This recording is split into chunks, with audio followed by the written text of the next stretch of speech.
There's a storm quietly brewing in Philadelphia. The headlines are filled with celebrations, Super Bowl champions, city parades, Jalen Hurts posters pasted on every block. But beneath the noise, behind the banners, something's being overlooked. A player. A weapon. One of the most important sparks in the Eagles' defensive firestorm. And no one's talking about him. In a year filled with roster shakeups, retirements, and the heavy burden of repeating as champs, there's an unspoken truth lingering around the Novacare complex. Without Josh Sweat and Brandon Graham, this defense is entering unknown territory. The edge has changed. The swagger that Graham brought, the veteran grit that Sweat embodied, it's gone. And now, the torch passes to two young players who barely had names in the headlines last year. But they made their mark when it mattered most. Nolan Smith was drafted with potential, but now he's showing something more dangerous. Progress. Just one sack as a rookie. Then 6.5 in his second year, capped off with a blistering 4-sack performance across the playoffs. That wasn't hype. That was hunger. He's not the biggest, not the flashiest. But Nolan doesn't stop. He chases down quarterbacks like they insulted his family. His motor never quits. His physicality punches above his size. And his film? It shows a player who's not just improving, he's arriving. And then there's Jake's Hunt, the wild card no one saw coming. The Eagles gave $34 million in guarantees to Bryce Huff last offseason. A massive vote of confidence. And yet, come playoff time, Huff was standing on the sideline, a healthy scratch. Because Hunt wasn't just good, he was better. He earned his snaps. He earned his Super Bowl turf time. He outwalked, outplayed, and outlasted expectations. Vic Fangio trusted him. That trust turned into production. That production helped shut down the Chiefs on the biggest stage in football. And now? Now it's on both Hunt and Smith to do what many think they might not be ready for. Carry the edge of this championship defense. The question is no longer whether they're talented. The question is, can they lead? Because this defense doesn't have time to wait. The league is faster, smarter, more desperate. The moment you hesitate, you get buried. If Philadelphia wants to stay on top, their new wave of defenders needs to rise now. And that means stepping into shoes once worn by legends. Championship teams rarely stay the same, not because they don't want to, but because they can't. Contracts expire. Players walk. Depth is tested. And suddenly, the roster that hoisted the Lombardi feels unfamiliar. For the Eagles, 2025 begins with that familiar anxiety. They didn't fall, they stood atop the world. But now the climb begins all over again. And this time, the footing isn't quite as firm. Take Maro Ojomo, a player who, in the shadows of Milton Williams, quietly made a statement last year. He didn't get many snaps, but when he did, he delivered. Ojomo posted a better pass rush win rate than Williams, graded out highly by analytics, and showed flashes of disruption that hint at something more. The coaches saw it. They believed in it. And that belief led them to let Williams walk, a $26 million payday the Eagles never intended to match. Was it smart? Maybe. But it's risky. Milton was reliable, steady, proven. Ojomo is raw, hungry, unfinished. The upside is there, but the weight of expectation is heavier now. In the middle of that defensive line, Philadelphia needs more than flashes. They need force. And that's just one puzzle. Slide back into the linebacker room, and uncertainty grows louder. Zach Bond is locked in. But who lines up next to him? Nakobe Dean is sidelined. Jahad Campbell, their high-upside rookie, is rehabbing a shoulder and hasn't been fully tested yet. His potential is real, quickness, athleticism, football IQ, but potential doesn't stop running backs. That opens the door for Jeremiah Trotter Jr., a legacy name, a relentless motor. He didn't play much last season, but when he did, he made it count. Special teams tackles. Energy in the huddle. A Super Bowl moment. His father would be proud. But is he ready to start? Is anyone? The questions don't stop there. Opposite rookie sensation Quinion Mitchell, the outside cornerback spot is a guessing game. Kelly Ringo has the tools, long, athletic, physical, but can he put it together in time? Is this the year he turns a corner or gets left behind? Veteran Adoree Jackson might bring experience, but does he still have the burst? Could Cooper DeJean, drafted for his versatility, be forced outside full-time?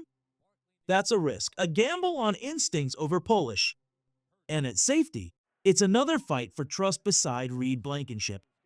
Will it be Drew Makuba, the rangy, versatile rookie with a sky-high ceiling? Or Sidney Brown, the hard-hitting missile who thrives in chaos, but sometimes gets lost in coverage? Lewis Sinney, once a first-rounder, now fights for his career. Tristan McCollum and Andre Sam lurk in the background, quietly grinding. This isn't panic yet, but it's not comfort either. Vic Fangio has experience. He's seen chaos before. But even the best minds need players they can trust. And right now, that trust hasn't been earned, it's being fought for. Meanwhile, the offense? They're a different story entirely. 10 of 11 starters return. The trenches are intact. The skill guys are stacked. And with Saquon Barkley now added to a group that already includes A.J. Brown, Devonta Smith, and Jahan Dotson, this offense is poised to explode. But even fireworks need defense to win titles.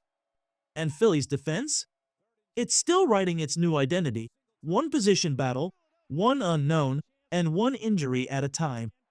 For most of the world, Philadelphia's offense feels untouchable. Jalen Hurts under center. Dallas Goedert still commanding the middle. A receiver duo in A.J. Brown and Devonta Smith that looks more dangerous than ever. Saquon Barkley in the backfield. 10 of 11 starters return from the team that just lit up the Super Bowl. But one name on that starting lineup doesn't echo with familiarity. Tyler Steen. He's not a headline. Not yet. But for the Eagles, he might be the most important piece of all. When Mike Becton filled in last year at right guard, it wasn't supposed to happen that way. A former first-round pick derailed by injuries and inconsistency in New York, Becton came to Philly as a backup tackle. But when the coaching staff shifted him inside, something clicked. He flourished, found a new identity. He was powerful, precise, and dependable, a massive reason Philly's offensive line remained elite. And just like that, he was gone. A $20 million contract lured him to Los Angeles. Deserved? Absolutely. Replaceable? That's what we're about to find out. Enter Tyler Steen. The Eagles didn't blink when Becton left because they believed in Steen. Not in theory. Not in projection. They saw it. They saw it the night everything fell apart. In the NFC Championship game, the offensive line was in chaos. Injuries to Cam Jurgens and Landon Dickerson shuffled the unit. Steen, who hadn't played meaningful snaps in weeks, was thrown into the fire against one of the most aggressive defensive fronts in the league. And he held the line. He didn't just survive, he excelled. Quietly, confidently. When the moment called for resilience, he answered. Since then, he's been inconsistent, flashes of brilliance mixed with head-scratching breakdowns. But the highs? They're real. The kind that make offensive line coaches lean in. The kind that veterans like Jason Kelce notice. Kelce once said, "Sometimes you watch Tyler, and it's all there, the strength, the positioning, the finish. Then the next play, there's a lapse. But if he can just close that gap, he's going to be a problem. For everyone else." That's what 2025 is for Tyler Steen, a season not just to start, but to become. He's stepping into a unit that has carried this team to glory. The bar is sky high. The pressure? Crippling, if you let it be. But Steen doesn't need to be perfect, not yet. He just needs to be ready. Because if he is, the Eagles won't just have maintained the best offensive line in football. They'll have evolved it. Tyler Steen may not be a household name yet, but don't mistake that for a lack of pedigree. He isn't some undrafted flyer or a project pulled from the end of a depth chart.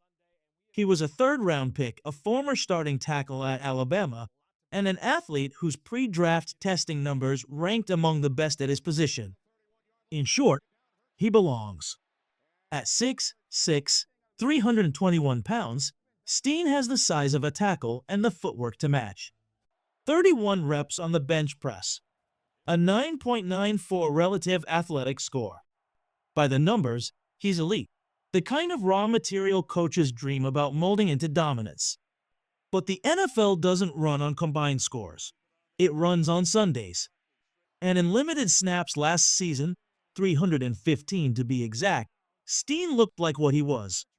A young player learning a new position under fire. The numbers weren't flattering. A 40.6 grade from Pro Football Focus. Bottom-tier pass and run blocking scores. 5 penalties, far too many. Inconsistencies that made fans nervous. And yet, there was something there. No sacks allowed.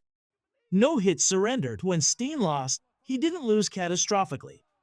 He held his ground just enough to suggest that with more time, more polish, he could stabilize. The Eagles saw that. More importantly, they believed it.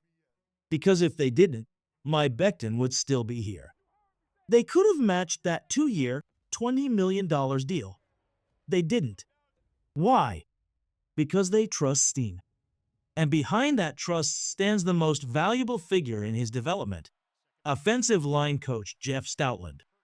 If there's anyone in football who can take raw talent and shape it into Pro Bowl precision, it's Stoutland. He's done it before, again and again. And now, his next project is already in place, sandwiched between Cam Jurgens and Lane Johnson, two of the best technicians in the game. Every snap Tyler Steen takes in 2025 will be under a microscope. Every missed assignment, every pressure allowed, every penalty, it'll all be magnified. Because when you're the one new starter on a returning championship offense, you're the first one blamed if it cracks. That's the pressure of potential. The Eagles could have taken the safe route. Instead, they doubled down on a player they believe can grow into something special, even if it takes time. So when the season begins, and the world's eyes turn back to Philadelphia, don't just watch the stars. Watch the right guard. That's where the real battle is happening. Not just for the job, but for trust, for growth, for the next generation of greatness.